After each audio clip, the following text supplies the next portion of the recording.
We got a lot to cover today, and I'm very excited with the price action we've seen. It's Sunday night. Let's just pull up the Bitcoin chart. Big moves today. Big psychological level we broke through, which we're sitting at 41,568. That's a big, hefty move. A lot of volume. I think a lot of shorts got liquidated. A lot of people were their stops at that 40K psychological level. But, I mean, if you look at Bitcoin's price in other currencies, and we were just talking about it, like Canadian, Turkish, Venezuela, all these other currencies, Bitcoin's already broken all-time highs. So it's interesting to see these weaker currencies in terms of Bitcoin be so – you can see that everything's going to zero. Like, it's happening in real time. Everything's going to zero to Bitcoin. And I just think this is very – because I think that's the leading, like those coins that are weaker or those currencies that are weaker, I think those are leading everything. But I think the U.S. dollar and these stronger currencies are going to be falling right behind it. Yeah. But yeah, not too much TA today, as you can see. I mean, we already talked about it in the last podcast. We started building in the bear market, and I've been preaching to everyone that the time to get involved is the time now. Like when you start to do well and results look good and you get lazy, in reality, you have to realize all the decisions, all the good results you're seeing today are from the decisions you made 6 months to a year ago. When you're up, when results look good, that's the time to be worried, right? Because when results are bad, you got nothing to lose. You really have nothing to lose. You don't have results. But when you start to come up and you start to see these big portfolios and a little bit of euphoria, you have to sit back, audit yourself, and be like, okay, well, the bull market's back. I gotta play smart, diligent, vigilant. Does that make sense? You know what I mean? Like all the results, all the like profits we're seeing today, they're not from the profits from today. They're from what we did 6 months ago, planting our seeds. Yeah, for sure. When results were not good. Yeah. Ethereum, 2000. This is the chart I like to see. 2,225. Bitcoin dominance. I think Bitcoin's still leading the market right now. Altcoins aren't really, I mean, they're moving, but not, I think Bitcoin's still like the most dominant currency right now. Can you tell me what the market cap of the entire crypto system is right now? Total crypto market cap. Do you want it excluding Bitcoin? No, give me the whole, everything. Just give me what the entire market cap Total is. crypto market cap's 1.6 trillion. So before all this started taking off, I think we were like 1.1, 1.2. Yeah.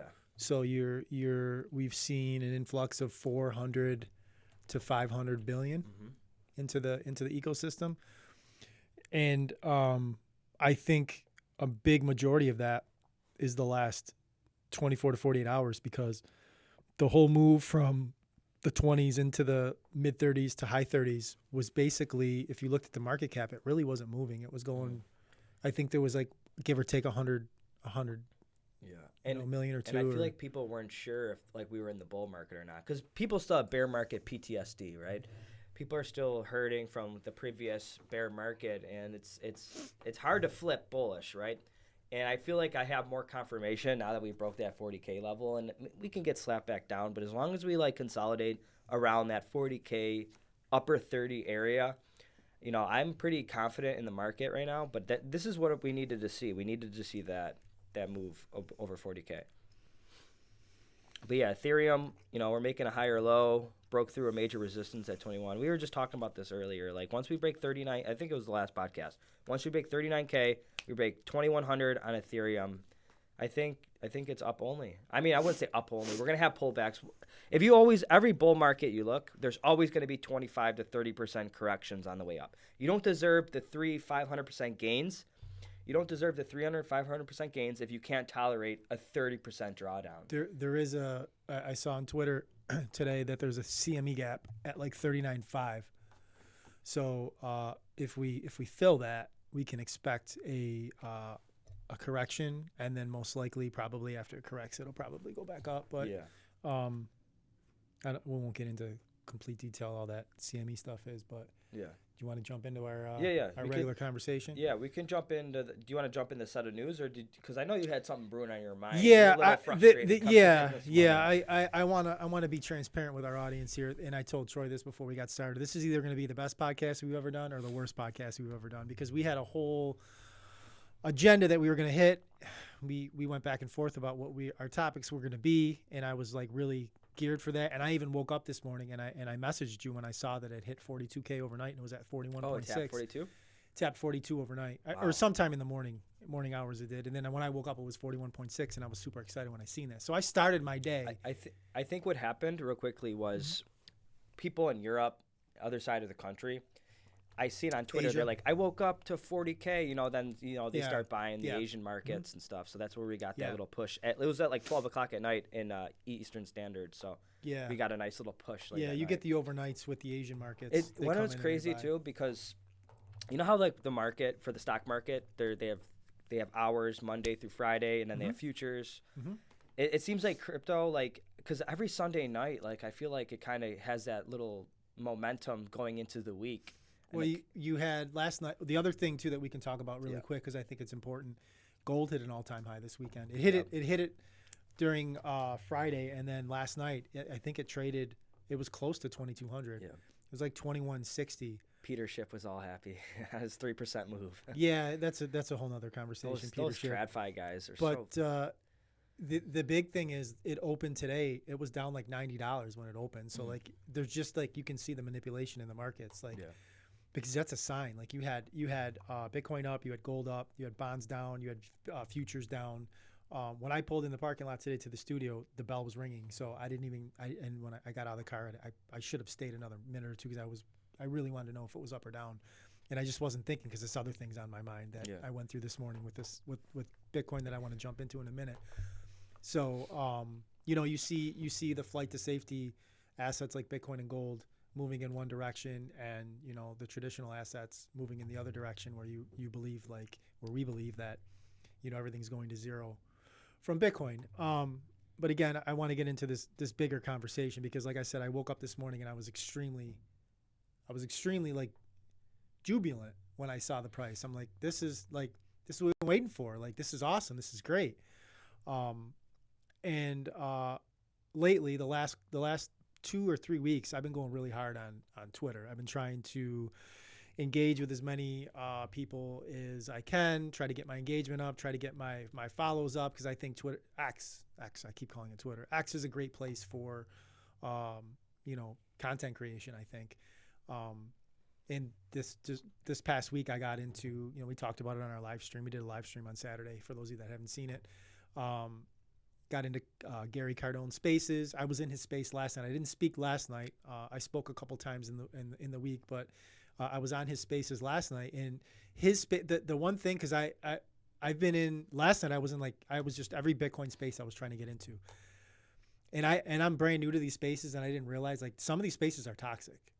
Like there's legitimate back and forth yelling and screaming, and Gary Cardone spaces are you've been in them too. There's a vibe in there, dude. There's no tox, and it's not even not everybody believes necessarily exactly the same thing. And there are some people you got the I think Gary is pretty much a maxi. I think Gary identifies the same way that I identify. The same sort of maxi that I identify, because I'm going to talk about Bitcoin maxis today, and I might piss some people off with what I'm going to say, and I really don't care. But I think he identifies closer to my ideology with Bitcoin and stuff like that. So those are great places to go, and I think people should jump into that. But the conversation that I want to have with you today, and again, me being in this for as long as I have, I've seen this to some degree every single cycle, and I almost forget that it's a thing until times like now present themselves, where the price starts moving. You have these maxis, these Bitcoin only maxis, right? And again, I believe Bitcoin is the best asset, and I think it's what you should eventually be the only thing that you own. Yeah. Any other things that I own is just to own so I can accumulate more Bitcoin. So I believe in all that. But you have these Bitcoin maxis that are just hardcore, especially times like right now, it's number go up forever type stuff. I've seen the price moved from 38 yesterday to 42, and it's next week we're going to be at 500,000. And it's let's pump the brakes for a second, and let's recognize that this is a great thing, and that this is still a market. And markets, healthy markets, they go up, they go down, they move and stuff like that. And let's look at it for what it is. So I'm going to read something really quick. Okay. I don't like to grab my phone in the middle of a podcast, but this is important because this just happened this morning, and I got involved in this, and this is what's got me all fired up. So Bitcoin News tweeted something 3 hours ago.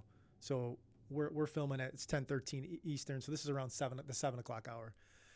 And this isn't about Max Kaiser because I really like Max Kaiser. He is one of those hardcore Bitcoin maxis, but he's like funny with it. Yeah. I like Max Kaiser. So this is nothing. I'm not talking anything about Max Kaiser. This is more just about Bitcoin News, like engagement farming a little bit, and me calling it out, and then Bitcoin maxis coming after me for it. So let me read the tweet, and then I'll read what my response was. Justin, Max Kaiser reports of rumors that Qatar's sovereign wealth fund has entered. These words are important for what I'm going to respond, how I respond. Has entered the Bitcoin market and could be interested in purchasing up to $500 billion worth of Bitcoin. Can you look real quick and tell me what the Bitcoin market cap is? I believe it's around 800 billion, but it is 814 billion. So you have an $814 billion Bitcoin market cap, right? If they're going to buy 500 billion, you're talking about 2/3 of the supply, right? Yeah. Or give or take. We've talked about, and it's been, well, even by these same assholes that are coming at me on Twitter, X, whatever you call it, that 70% of the supply hasn't moved in a month. Yeah. I'm sorry, in a year. Hasn't moved in a year. So this was I'm getting more replies to this as I'm like looking at this, and I need to put my phone down soon. So I'm going to go through this really quick because it's going to fire me up again. My response to this was not to be a Debbie Downer, but they literally can't. 500 billion. There isn't that much Bitcoin that is for sale right now. The current market cap is 800-ish, with 70% not moving in a year. To be fair, I should have been more specific, and I have a check mark so I can write unlimited characters, so I was a little lazy. I should have been more specific, because what I was upset about is that the tweet was insinuating that this is like an imminent. It's going to be happening. And I know they're doing this because the price is moving and the ETF's most likely going to be approved in 30 days. So I understand. People are telling me, like, in the comments, you don't understand how markets move. You don't understand how markets work. Like, $1 in could be $100 out, and like they don't need to buy it all at once. And it's like, I understand that. I know they're not going to buy all 500 billion at one time. I get it.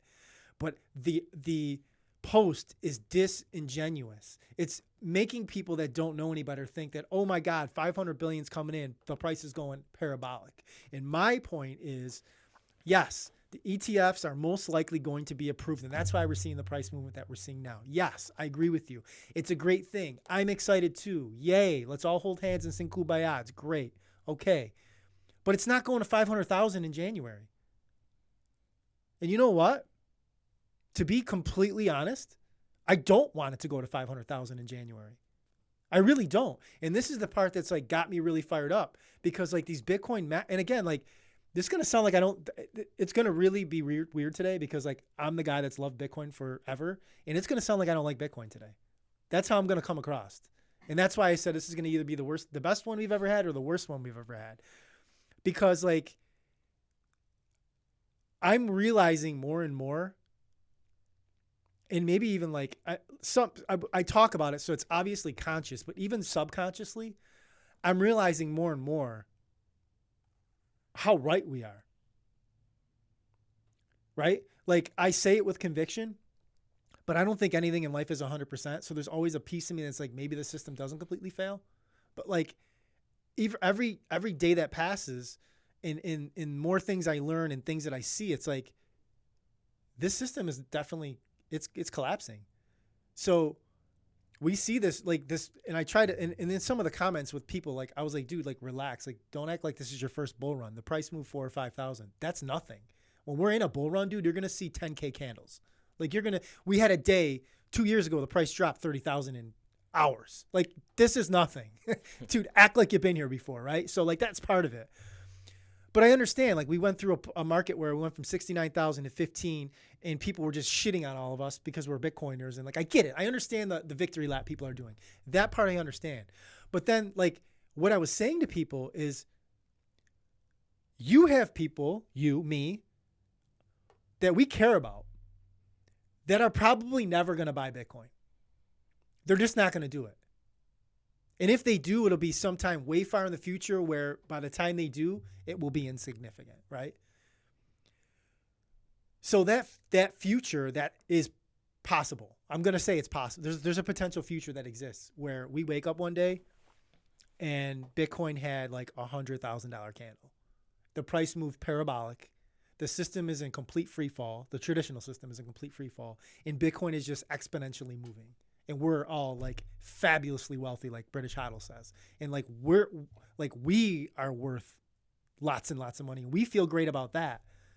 And what I want you to do is, while I'm talking at some point during this, when we do the editing, I want you to clip in that scene from The Big Short. Because I often come back to that. Because the people we care about are going to be the ones hurting. That scene in The Big Short where they're in the casino and the two young guys realize they're about to be rich. And Brad Pitt, the older character, tells them that stop dancing. Like you can be happy that you're going to be rich, but also realize that the reason you're going to be rich is because so many others are going to be decimated, right? Something that I'm paraphrasing that. So like today, like I'm almost getting emotional. Give you a little taste of what's like I'm almost getting emotional talking like this. It's really got me like really in my feelings. But like today, a part of me hates Bitcoin. Why? Explain it more. Because like we're gonna be in a world where we're gonna be like in a great position financially because we have the greatest asset, while we watch the rest of the world burn. So yes, we'll be in a great financial position. Yes, we'll be, whatever you want to call it, financially secure, or however you want to phrase that. But everything around us is going to be burning.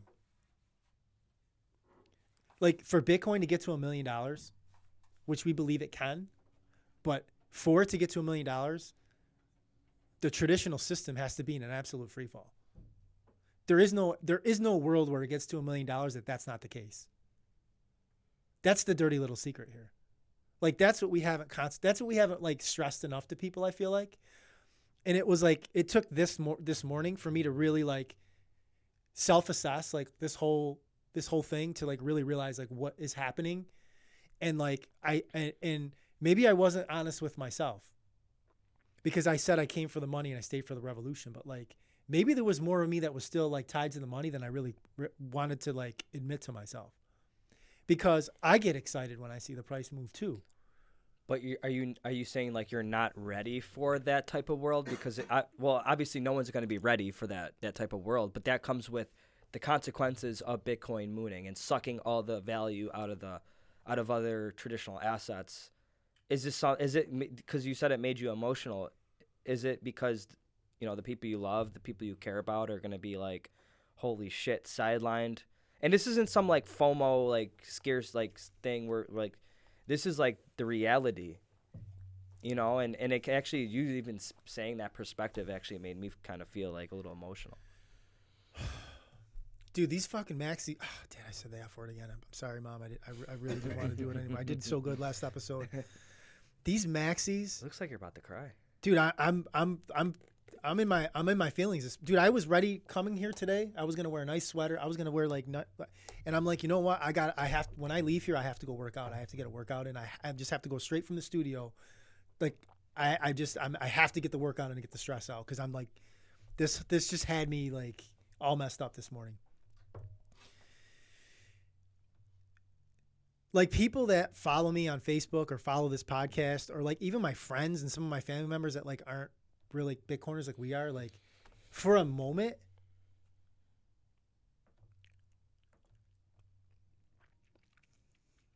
I'm like, dude, do they look at me like that? Like, am I that guy? Like, am I, dude, it was like, I was like looking in a mirror almost with these people that were like, dude, I'm Mr. Bitcoin guy. And if you would have saw like the things that were like people were saying to me, like it was crazy. Like we're all on the same team. We're all like, and that's the shit about Bitcoin that I don't like. I don't like the tribalism. I don't like that everybody has to think exactly the same. I don't like that. That's why I'm opting out of the TradFi system, because I don't think like that. I know that system is corrupt. We all started this and got into Bitcoin because we don't like that part of finance. So we came over here to opt out of that. I don't want to be a part of a tribe that has to believe this, or you can't be a part of that team. Like, I'm not a Bitcoiner because Like I seen a post last night that and this didn't even really trigger me, but I reflected on it today. If you own 99% Bitcoin and 1% altcoin, you're a shitcoiner. You're not a Bitcoiner. It's like, what? Yeah. What are you talking about? Like here we are trying to like educate people to save them from this corrupt system. It should be a collective effort. We should all be trying to help out people we care about. And we're too busy arguing with each other if you're a shitcoiner or you're a Bitcoiner or you're not enough Bitcoiner. And you're like, what? What are we doing? What's happening? Or like if you do own Bitcoin and you do have that 1% altcoins, like you don't feel comfortable to speak it and tell people about it because you're going to go on Twitter and people are going to like come at your throats because you don't own 100% Bitcoin. You know, I can't stand unless you live in El Salvador or unless you're like living in the wilderness and you're one of these families that have been documented that have just liquidated all their assets there are people that have done that. Mm-hmm. But I'm telling you, an overwhelming majority of these Bitcoin maxis are still engaging in USD or whatever their local currency is because you have to. There is no bigger shitcoin than USD. As shitty as Shiba Inu is and Dogecoin is, USD is the biggest shitcoin. It's the shitcoin casino. So what are we doing here? Like, I don't get it. Like, why are we fighting each other? What do you think is, in terms of Bitcoin, what do you think is the most common ideology or, you know, thought process of these maxis or these collective minds that triggers you the most? Like, what is the sentiment of that? Like, what do you think people... That they relish in no coiners. Like they're instead of like they try to pretend that they're trying to get on board everybody and say everybody needs to get off zero. Not all of them. This isn't every single one. So if somebody sees this that feels like I'm talking about them, if you know if I'm talking about you or not. So I'm not talking about anybody specifically, like a specific person, just like a group that I observe on social media. It's like they talk a great game about, oh, get off zero or everybody should own Bitcoin. And then they do these victory laps. And it's like when you tell them to slow down and say, listen, buddy, like you don't want parabolic moves. Like we don't want that. We want it to go where it's going to go, but we want it to be like a train that's moving, but it's not moving too fast where somebody can't jump on if they want to jump on. We don't want a bullet train where nobody can get on the train. Yeah. That's not good for anybody. Slow down, because I haven't done my DCA. I got more to buy, and that kind of goes into. It's not even about us though. Yeah. Like I agree with you, and selfishly, yes, yeah, of course, but like the people out there that we keep trying to reach, that it's going to take a lot of time to reach them to get them in. If they wake up one day and the price is just so. Two things happen. The price is out of reach, but then the instrument that they would need to buy it is just so significantly debased that there's no way out. Like they're stuck. And what gives me a sense of relief is knowing that we're putting our best efforts into educate people, because most people that are on no Bitcoin, the only reason why they're on no Bitcoin is they don't understand it, right? And that's why we do our podcast, we do reels, we give this free value out to people to give them a chance, to understand this so they can take that leap forward. And unfortunately, a lot of people are lazy, or they just are so caught up in that traditional mindset where, I don't want to say they're lost causes. Everyone has potential, but it really is sad. It really is sad stuff. I just have to be more mindful myself, I think, of how I present the case for Bitcoin. I don't want to be the guy that is telling people do this or else. Yeah. Or I don't want to be the guy that says, oh, well, I told you so. Yes, that too. But I also don't want to be the guy that's like, feels like I'm forcing somebody to do something that they don't want to do. I just want to present an argument that this is something that you need to do, and not need to do because I say you need to do it, but present the argument on why the system works the way that it does, and that the only option to protect yourself from that is this, and to do it in a way that's like presents itself in a caring way where I'm not like telling you and pointing the finger at you, and then if you don't listen to me, that like, you know, I don't want to be that. I don't know if I've been that throughout, and that bothers me. Do you have a pit in your stomach? What do you mean? I don't know if it's because I have an empty stomach. I'm drinking coffee. I kind of feel sick to my stomach because we've been and this isn't to say I told you so. We've been telling people since 15,500 about this system, right? And now we're sitting here at December 4th, and we're sitting at 41K, right? Now, 6 months from now, because I'm sure we're still going to be doing this podcast. Absolutely, we're going to be doing this podcast. And what happens when we're at 140K? And we're sitting here, and it just makes me sick to my stomach because, like, how far we've came, and not just in terms of price, growth, education. I've learned so much from doing this podcast with you. I filled so many gaps in my mind, and everything's starting to make sense. And I'm sure when 140K comes in 6 months from now, we're going to be much more intelligent in terms of, you know, finance and stuff. It just makes me kind of sick to my stomach because, like just seeing the growth of, like, where we've come. And, yeah, the price is great, and we're going to be a lot more wealthy. But I just really hope the people that are watching this, or I hope there's someone out there that's been following us since 15K, has made, like, that leap and started taking that dive. Does that make sense? It does, and I want to go back on something I said a couple of podcasts ago, and I want to take back what I said because now it's bothering me that I even said it. I made a comment on this podcast a couple of weeks ago where when we pass 100,000, that's when the DMs will be flooded because they always are when we're all-time high territories. And I said that, like, that I'm not gonna have time, and I'm not gonna, like, something to that extent where I was holier than thou in my comments, in retrospectively. And I want to be clear that at no point in time in the future, if somebody reaches out to me to talk about Bitcoin, will I give you I'm better than you, or I told you so, or anything in regards to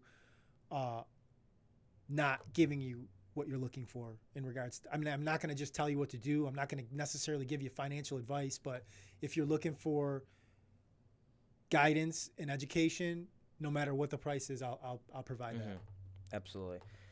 And it's okay, like, let's say you buy a coin and you call it out, because I do a lot of call outs, and then I'll repost it and be like, you know, I was pushing this out, like, render $1.80 and it's at $3.90. That's okay.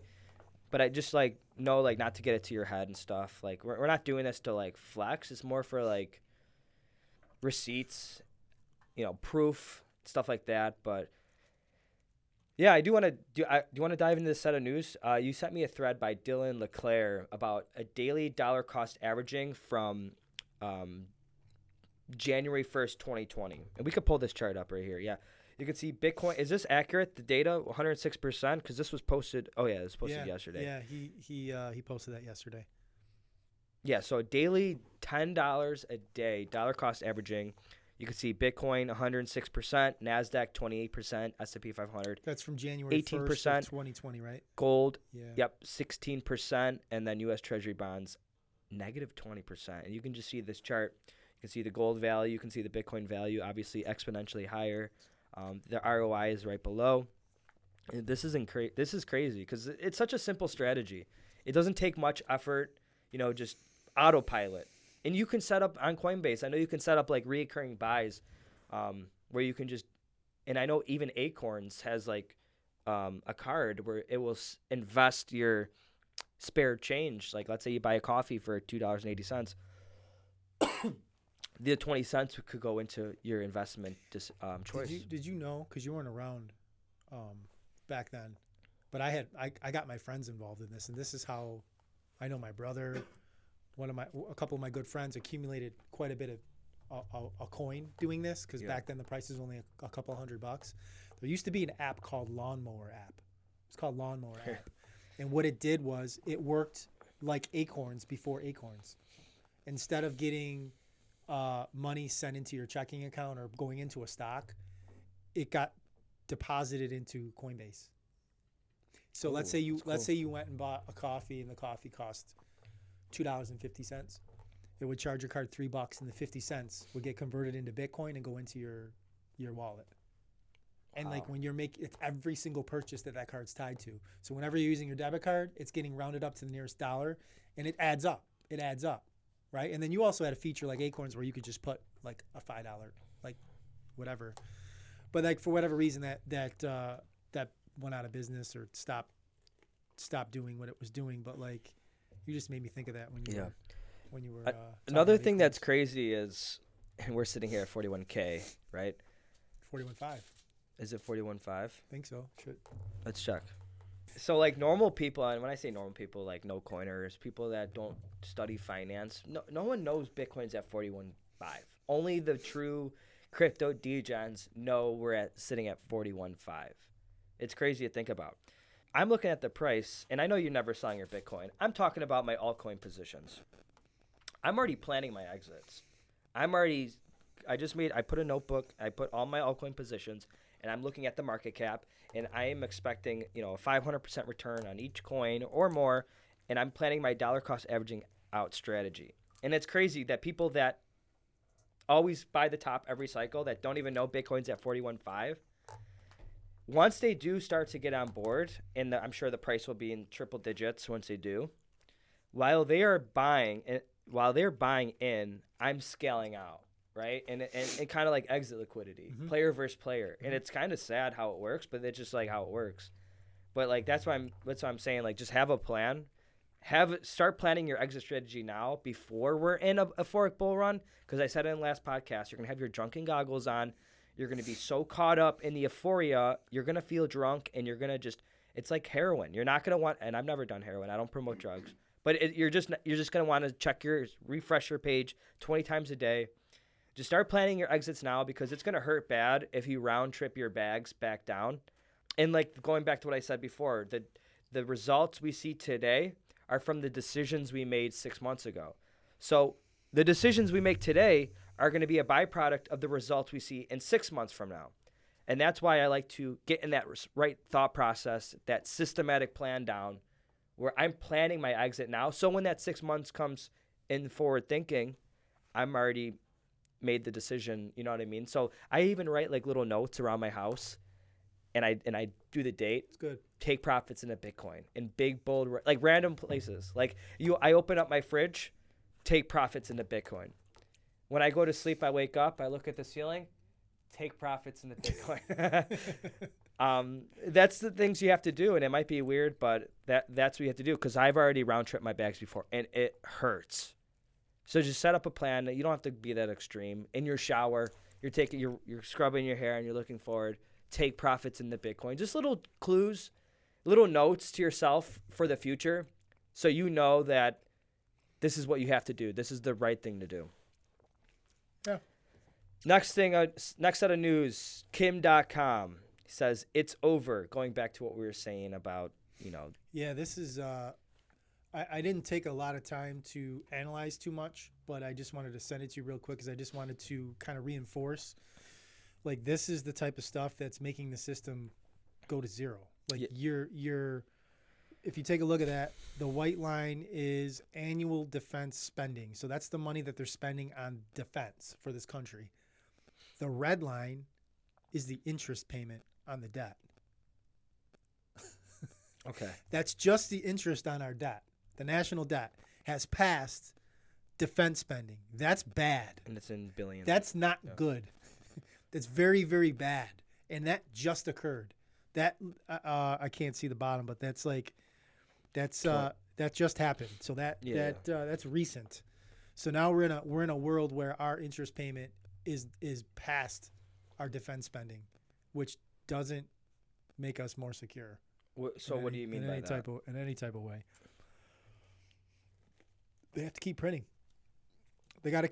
This goes back right to the beginning of the conversation. Like, this is all gonna fail, and it's scary. And I think sometimes we don't. We talk about it in a way of euphoria because it means our bags are gonna pump. Let me make a comment here because I was in the shower this morning taking my cold shower, which I really, really needed this morning after all this stuff on Twitter. we're already, like when I look at my Bitcoin position, I'm already fabulously wealthy. The market price hasn't caught up to it yet. Yeah. Like I'm already a multimillionaire. The USD price hasn't caught up yet. Because, and I don't remember, just been whirlwind morning. I'm not sure if I sent you a tweet or not, but I saw that, you know, people put 1 Bitcoin is worth 1 Bitcoin. The Bitcoin price doesn't move. Bitcoin's price doesn't move. What you are seeing is a reflection of the US dollar. So it's not that Bitcoin is worth 41,500 today. It's that the US dollar has gotten infinitely weaker. So when we say everything goes to zero to Bitcoin and the US dollar is going to zero to Bitcoin, as the US dollar gets weaker and weaker and weaker, it makes Bitcoin stronger and stronger and stronger. So 1 Bitcoin will always be worth 1 Bitcoin. There's 21 million of them. They're a finite, scarce asset, and you want to have some of that, and it's priceless. So you know how Bitcoin's broken up into 100 million satoshis. Do you look at the satoshis, 100 million, that buying power potentially being close to or near the buying power? So let's say you have 100 million satoshis, and there's $100 million. Obviously, $100 million is a lot of money. $100 million or 100 million satoshis is only 41.5. Do you see a world where that amount of satoshis buying power equivalents to, you know, $50 million or $20 million or something like because that goes into like thinking everything's gonna be priced in satoshis? There's 2 outcomes for Bitcoin. It goes to zero, which I think is highly improbable at this point, or it's worth multiple millions of dollars. That's all. It either fails completely and goes to zero, and the system somehow doesn't collapse, and somebody comes along, there's an adult in the room that fixes it, which I don't believe exists, or it goes to multiple millions of dollars. And the multiple millions of dollars doesn't necessarily happen in my or your lifetime, but it for damn sure will happen in my kid's lifetime. I'm sorry, my grandkid's lifetime.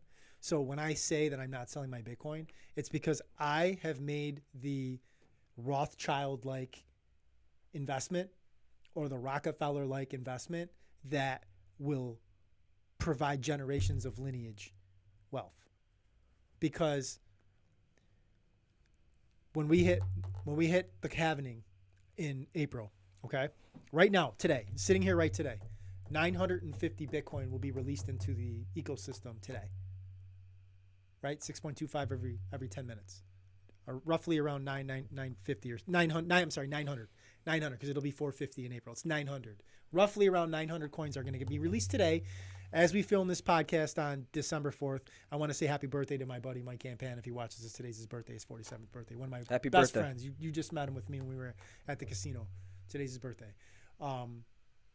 So 450 will start in the halvening period. 450 every single day, okay? The last 35 years of Bitcoin's mining cycle, halvening cycle, the last 35 years, okay? You gotta really like take a step back and soak in what I'm about to tell you. Remember, today 900 a day, 900 every day. 2024 April, 450 every single day for the 4-year cycle. The last 35 years, so that's 2105 to 2140. It will take 35 years to mine the last coin. So if it doesn't go to zero, if we can establish that it never goes to zero and it always exists, what incentive will the miners have in 2105 to mine literal Satoshis? Like hundreds of Satoshis. Not Bitcoin Satoshis. Satoshis. Like hundreds of Satoshis. Right now, hundreds of Satoshis are worth like, if I think at 38,000, it was like 2,700. So I want to say maybe my math might be off. Again, my head is in a spinning whirlwind, so I might be wrong. It might be 2,200 or 2,300 Satoshis for $1 right now. Might be cents. So let's say 200 Satoshis is 10 cents right now. So 10 cents of value today for your great grandkids could be tens of thousands of dollars. if this doesn't go to zero. Yeah. Because the system, there will be zero incentive for miners to mine the last 35 years, one coin, if the value isn't there. And the only way the value's there is if this thing is worth, and whatever currency is being used to price goods and services at that point.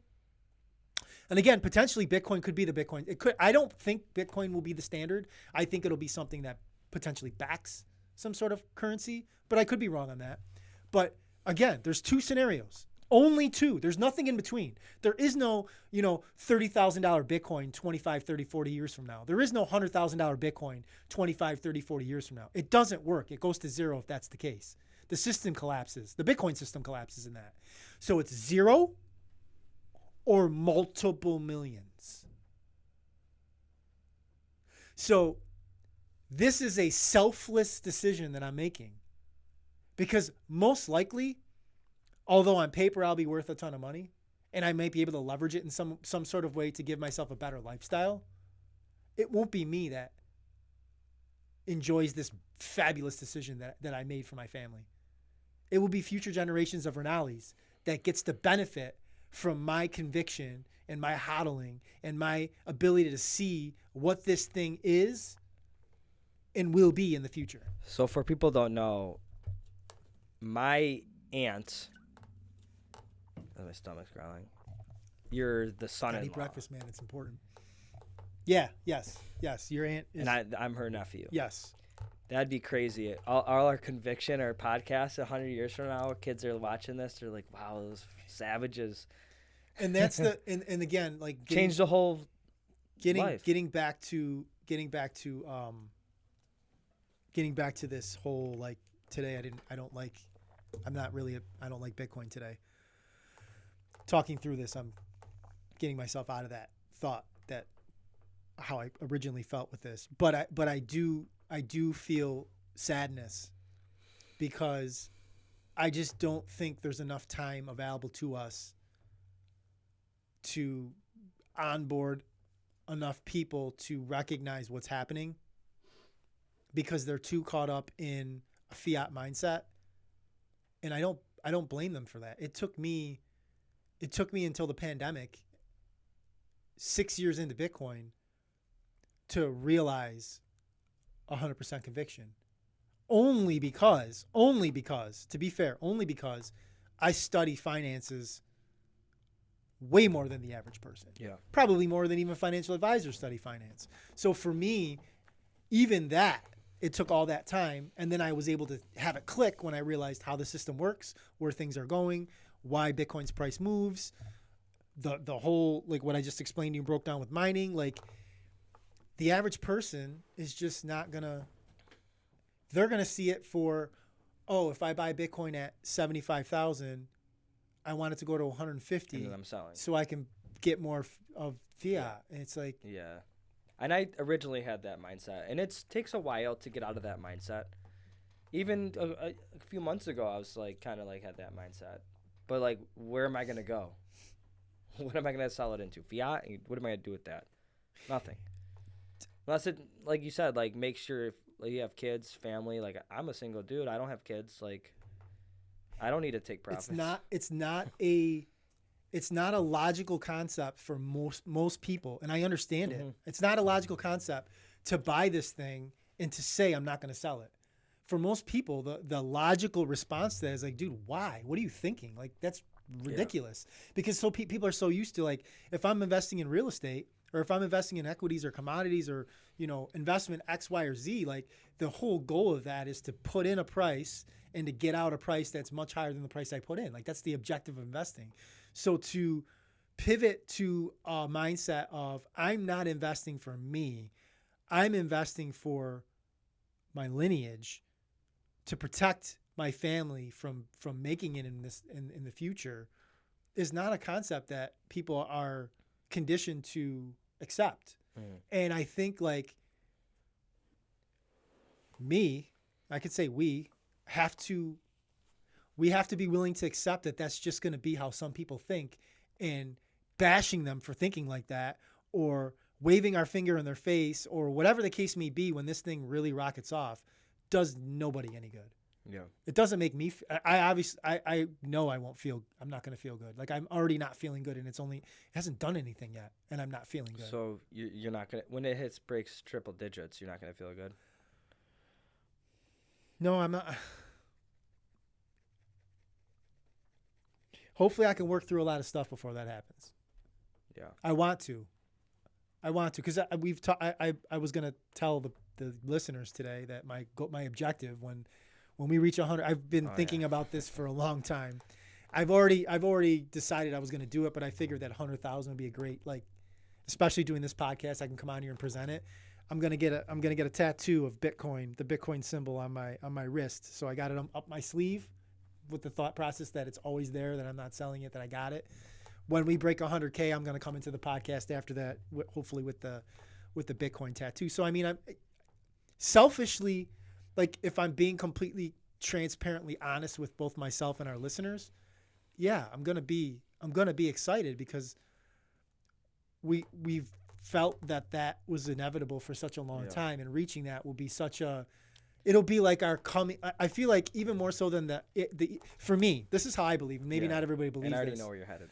Maybe it's just me that believes this, because there's a lot of people that already feel like in January, when these things most likely get approved, like the ETF approval and BlackRock, Fidelity, like people are going to feel like we arrived. Like ETFs, BlackRock's here, Fidelity's here, the institutions are here. They're going to feel like we arrived. And I won't feel that totally until I see a 6-figure number associated Bitcoin, because of that psychological level of that represents. And we might get that sooner rather than later because they're coming in. But I'll just feel like for the average person that I'm trying to educate, it's a selling tool. Not that I'm selling something, but like to get them to recognize, like, dude, this thing isn't going anywhere. Like, it's worth $100,000. Like, you know what I mean? Like, it's not about the price when that does happen. It's not about that's gonna be great. We're up, a lot of money, and it's not for my ego or to say I told you so. It's for myself. It's like, wow, I actually had conviction in something. I stuck to something. I was disciplined, and it paid out. And that's going to be a really good feeling. Although, like, things, the traditional world might be crashing and burning, but I built that conviction, and I stuck to it, and I might have to pay myself. I might sell all my Bitcoin. I'm just kidding. Never sell my Bitcoin.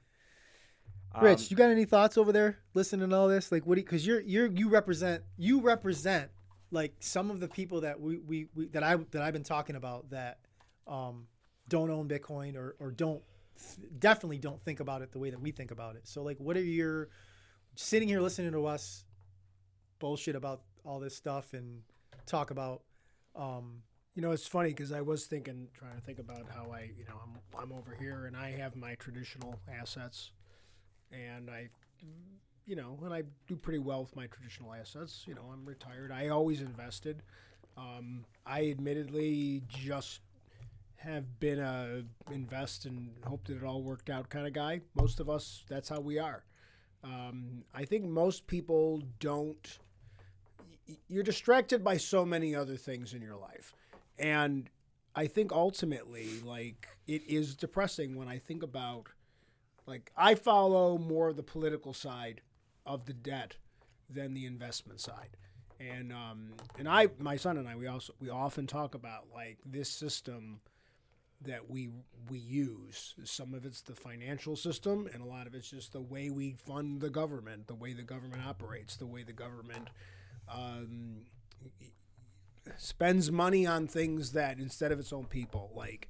And that's both parties. I'm not like, if we got this guy and he'd do this, or this guy or this girl, like, so it's depressing. And I do often worry about, like, I look at kids, my kids are in their 20s and they, like, can't afford a house. They're stuck living with their parents for a period of time. And there's only so many avenues. So when I look at this and I keep saying to myself, maybe I should talk to, because I don't want to say it's too late for me, like, to make a switch in where I do my stuff. But I certainly, when I tell my kids, like, you should start thinking about economically how you're going to take a little bit of your money that you have and where are you going to put it to take care of your future. And that's probably where I am at this point. Like, that's kind of, if that makes sense, I'm trying to think about, like,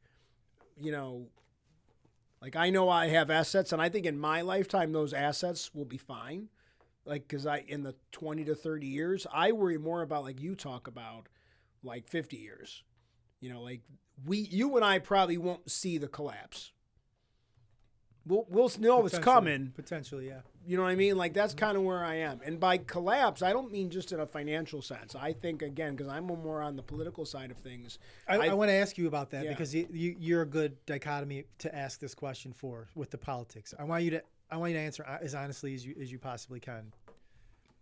In our lifetime, just in the last 20 years, we've seen an enormous divide between the two sides of our political spectrum, to the point where it's extremely rare for one side to vote anything that resembles anything of the other side, right? Right.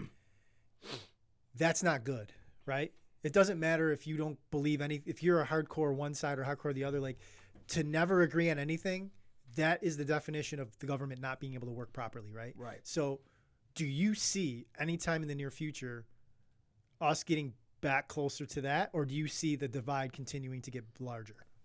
Because that plays a big role into all this. I think what's going to happen is, so like right now it's kind of a funny thing. It's that younger people in particular are like, I'm not doing this just because my parents did. I'm not voting for that group just because my parents did.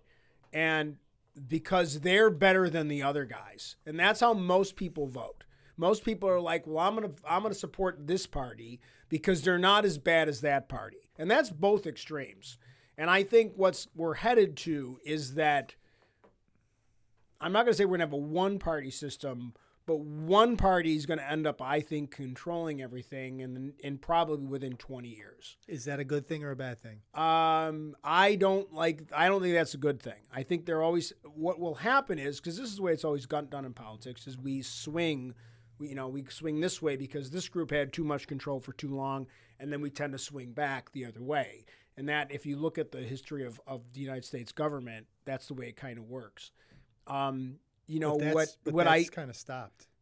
The problem is that I grew up in the 70s and the 80s, and both sides, they didn't agree on things, but they knew that it was time to sit down and, what do you want?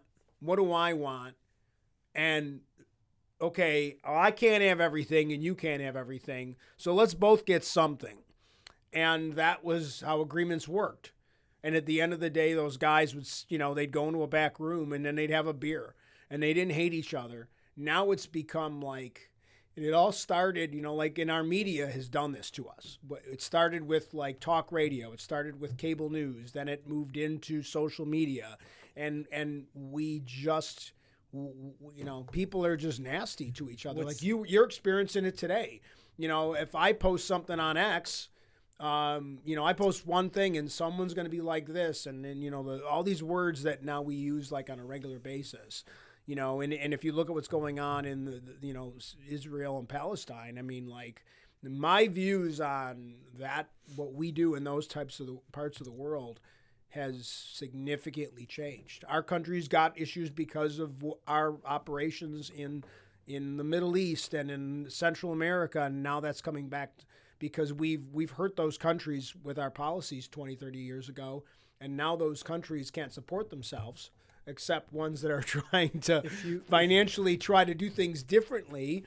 The other ones are like, how do they keep their infrastructure going? And people are just leaving those countries, and they don't have nowhere to go, so they come here.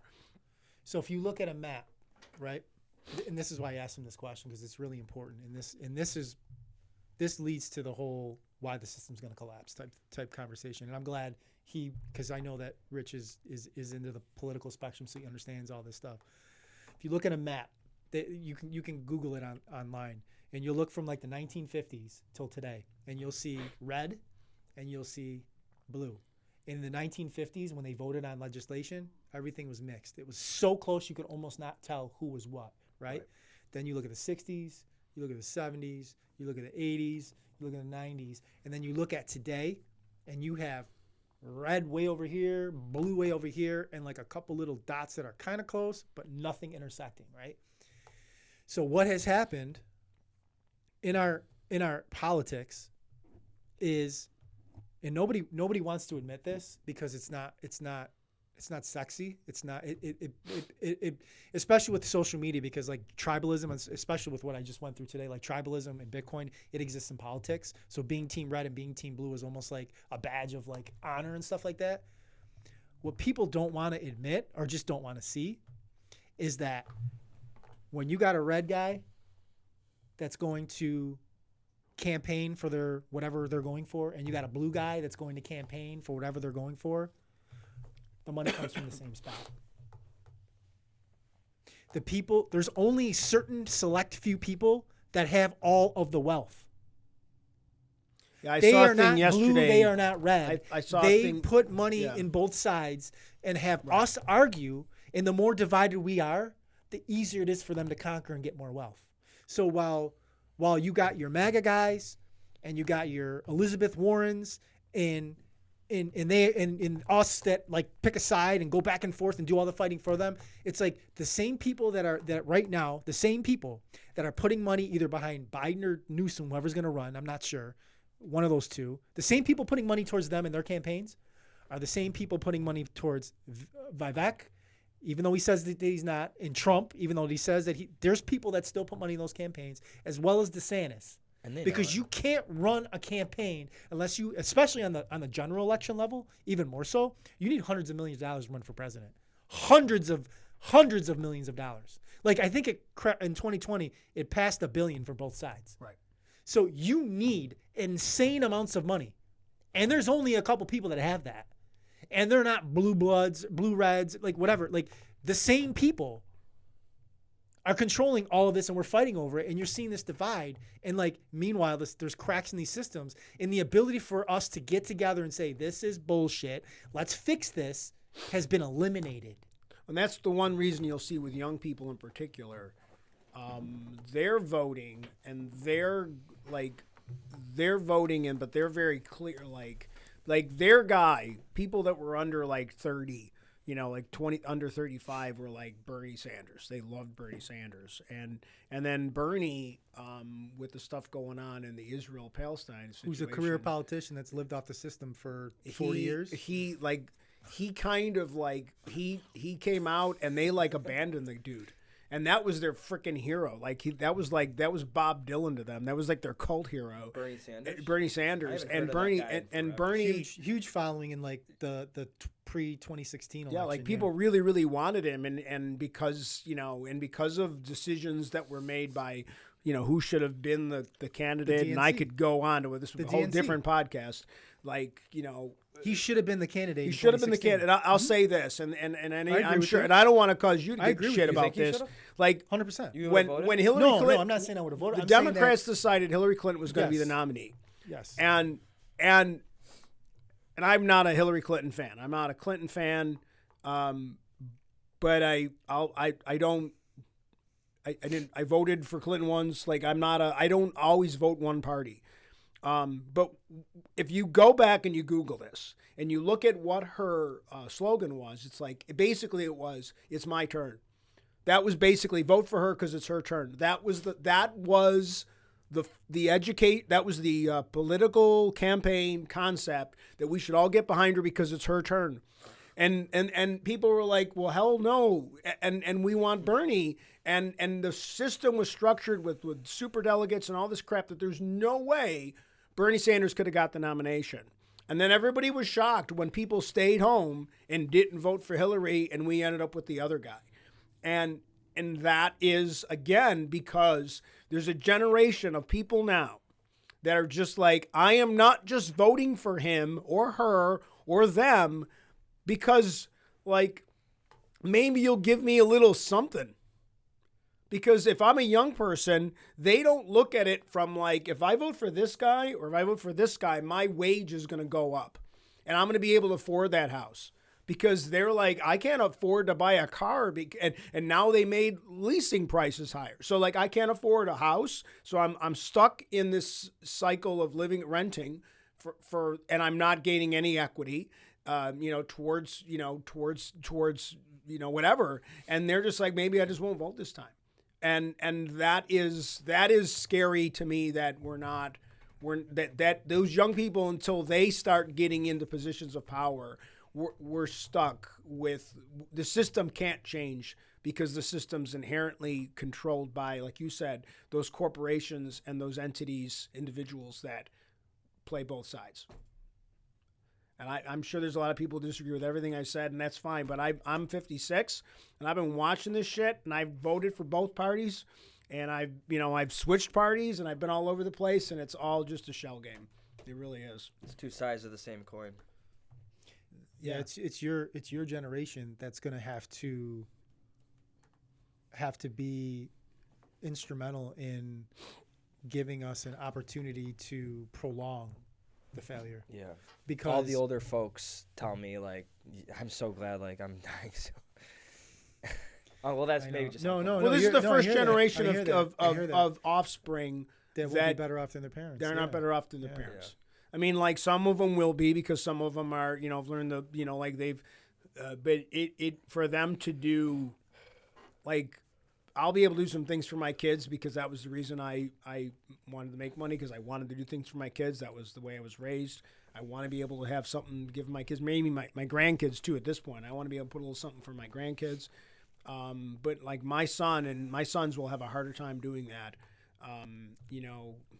unless they really start to figure out how they're going to manage their finances and careers and what their priorities are. I do think though, and it's a rough day for you, and I'm right with you on it, because we're different. Like you and I are at a different point in our lives than you, and we kind of look at the world a little bit different because we're a little bit older. Yeah. But at the same time, I am energized by younger people, because younger people like you, like my son, like.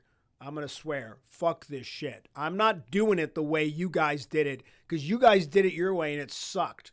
And it's pissed me off and has ruined my opportunities. So I'm not playing your game anymore. So I do have a lot of faith in the younger people in this country, because I think they don't believe a lot of the shit that our generation we took for granted. Because I agree with what you're saying, and I do have hope. The only problem is I don't want them to play checkers when chess is available. True. So they can have all that like spirit and spunk that young people have, and they can have the desire to make different decisions. But if you're in that old system of checkers, like, you're still going to get smoked by a grandmaster in that system. So to get back to the conversation with Bitcoin, this cycle is going to tell us a lot. I don't think we can accurately predict anything yet until we see what happens end of 24, 25 begins. Because now with this like new feeling that I had after this morning, like, I'm nervous about those higher predictions that we were making that we thought could hit, because I didn't take into consideration what that really means. What do you you can give your comments on, like, if we get a $250,000 or $300,000 Bitcoin in like 18 months, like, what does that mean? Like, where are we? Where are we in the system? Like, what does that mean? It's definitely nerve-wracking. I think it's going to be scary times. Like, what do you like? I mean, what's the buying power of the dollar at that point? Actually, like, if you have let's say in November of 2025, Bitcoin's trading at 300,000. Today, that's 8.5x less than that. Is it crazy to say that the buying power of the U.S. dollar is 8 times less in that world? Yeah. Or even if it's not 8 times less, and that's exponentially ridiculous. Let's say it's 2 or 3 times less. Well, there could be potentially a liquidity injection before the elections. Here's the problem. This is what I'm saying. Bitcoin gets to 300,000 when they start printing crazy again. And they're already talking about, like, rates are stopping. They're not going up. And they're already talking about lowering rates and injecting liquidity into the market, because they're going to have to, because we're we're potentially in a stagflation market where they're going to have to inject. Yeah. So the printers come back on. So Bitcoin gets to 300 because the printers are back on. So if the printers are back on, we're back in the same problem we were at with 2020, where we're injecting way more money into the economy. Things are just getting out of control in regards to dollars in the money supply, and prices are going back up again. And like your dollar today buys exponentially less in the future. And then when we start to go back and look at 2019, like we keep going back to pre-pandemic, like what is that, like where are people at? Like people are, like we talked about it on our live stream, we talked about it in previous podcasts, people making TikToks and Instagrams on like their grocery purchases and just not being able to make it. Like they're already like at the edge. Yeah. So what happens if it gets worse in 12 to 18 months? This would be a great opportunity to let the viewers know in the comments below, what do you guys think about everything we just said? Get involved, stay engaged. I think that's important. And if they, because we're running out of time here, I just want to make sure we get some engagement with our community, and let us know your thoughts. And if you have any other things or talking points you want us to talk about, feel free to reach out to us or leave a comment. YouTube, we're on all socials. And you thought this was a Bitcoin podcast. And you thought this was so much more to it than Yeah, that, because so much more. But I mean, I think for you to understand what you guys talk about, I think you do, to really understand, for me to really wrap my head around. If I'm the guy, I'm the target audience. You are, right? yeah. That like, I got to think about this, but I have to understand why. Like, well, why is this a thing? Why is like, I mean, like, why are Satoshis a thing? Like, why do we even have these things? Like, why did we need it, so to speak? Like, why did this start to grow? And it's more than just finances. It's like my goofy political side of things. Because people are recognizing it all over society that this isn't working anymore.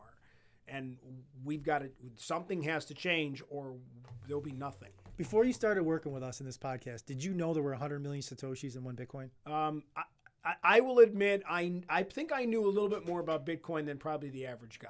Okay. Did you know there were 100 million Satoshis? I did not know that. I didn't know that there was a limited amount. Like, I didn't know that. I think that I kind of like that. I kind of like that there is because I don't like the fact that we just keep printing money. And we've been doing it in this country, and every country does it too, by the way. It's not just our country. Everybody does it. And I like that there's a finite amount. I don't know if that makes sense. Like, people probably, well, how is that going to be? There's not going to be enough for everybody. Like, I don't know how that plays out because I don't know enough about finance. So we've taught you some things. You've taught me things about why it's not, like, I think most people, because the media doesn't want you guys to be doing this. Like, society doesn't want you guys to be creating. For sure. Like, it's a conspiracy thing, but it's true. Like, conspiracies exist because people think this was. I remember, like, when the Super Bowl commercials. Remember, there were all those commercials about Bitcoin and things like crypto. Excuse me. Yeah. And like, people were like, you could see the backlash on that. Like, how dare they, the American dollar, and, it's almost like a weird, rah-rah thing. Within a year, they took down FTX too. Yeah. So we've taught him something. Taught me a lot. So we've done it. We're getting, at least if we get one guy, then that's the path. You taught me at the very least to not be like, to not be a sheep. Right? Like, that I need to, like, find out what the shepherd's doing, so to speak, right? Yeah. I need to be paying attention because, like, I just can't say, well, but, like, again, Roman Empire, bread and circuses, man. Just, like, entertain them, feed them, and they won't rise up against us. That was the Roman philosophy. And now we have the ultimate. We have social media. It's the ultimate circus. And the bread, we can't even afford the bread anymore. Like, that is just, we joke about it. But I mean, I think that's why people are starting to realize there's kinks in that system. So You got some good content yourself today. Yeah.